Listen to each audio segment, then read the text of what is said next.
community threat and normalization mix and take root in the collective psyche and in individual hearts.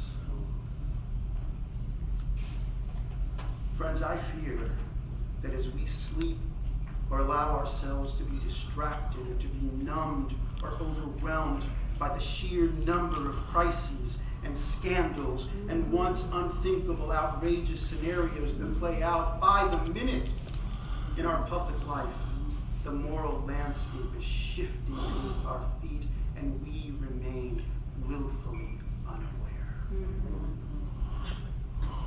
How I would love to be able to look out on this room, at this august gathering of leaders and people committed to the cause of justice and righteousness in our community and in our land, and be able to declare, we're winning the fight.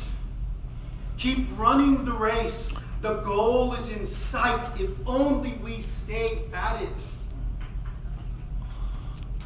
But the goal is not in sight. And if anything, at times it feels like it's receding. Yes. It's too easy, too simplistic to pin this moral crisis on one person or on one political party. I refuse to do that. It lets too many of us off the hook when we fall into that trap. The moral crisis our nation faces is different than that of Dr. King's, but there are countless similarities, and old ghosts seem to be rearing their ugly heads once again into our shared lives. Dr. King's dream was far from a reality in his lifetime, and although we've made great and promising strides as a nation and as a people on many facets of that dream, many more still remain unfulfilled. It's heartbreaking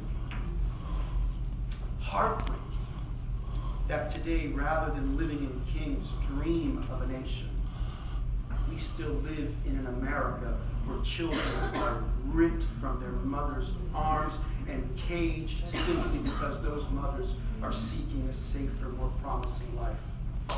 We still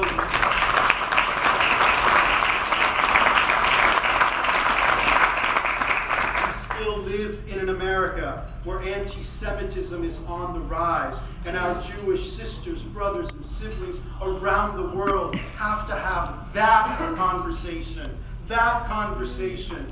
Is it safe for us to stay here, to remain here? Or do we once again need to seek a new and safer place to exist? We still live in an America where our Justice Department tries to roll back key victories of the civil rights movement by limiting access of black citizens and black communities to the ballot box, where 23 states have adopted new and more restrictive voter repression laws in the last decade alone, and which the courts have said targeted African American communities with, quote, surgical precision.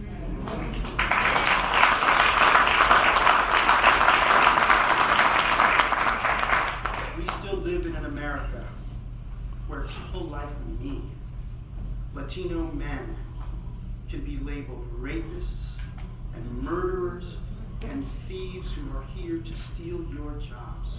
Where Latino women can be hired to raise the children of wealthy elite while their own children are taken from them simply for stepping on American soil.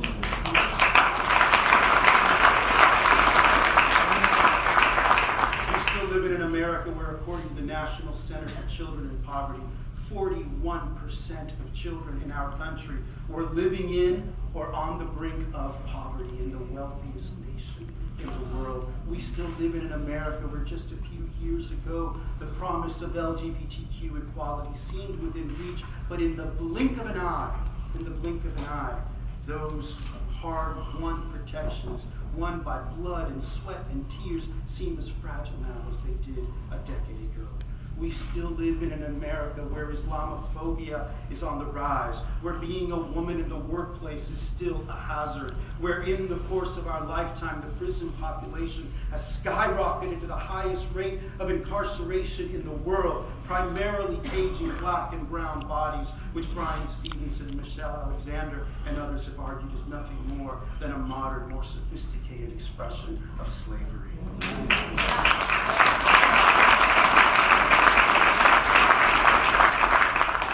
Live in an America where schools are among the dangerous places we send our children because we love our guns more than we love them.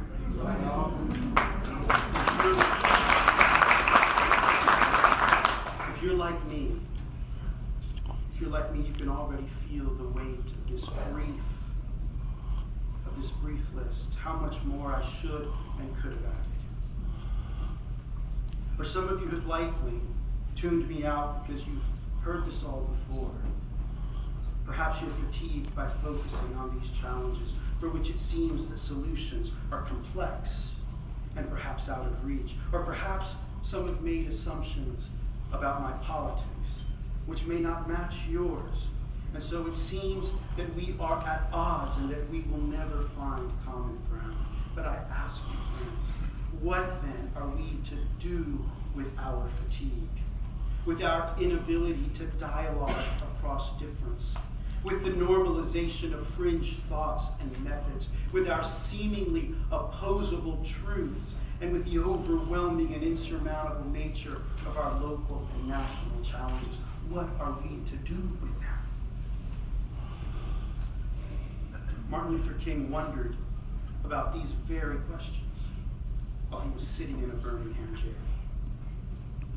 There he wrote a letter to his fellow Christian and Jewish clergymen at the time, who had been encouraging him to slow down the rate of progress, to tone down the rhetoric of freedom.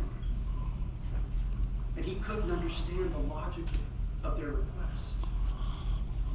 He knew them to be good people, people of faith, of goodwill, who were sympathetic to the cause. But sitting alone in that jail cell, for the sake of freedom, he grew increasingly impatient, unable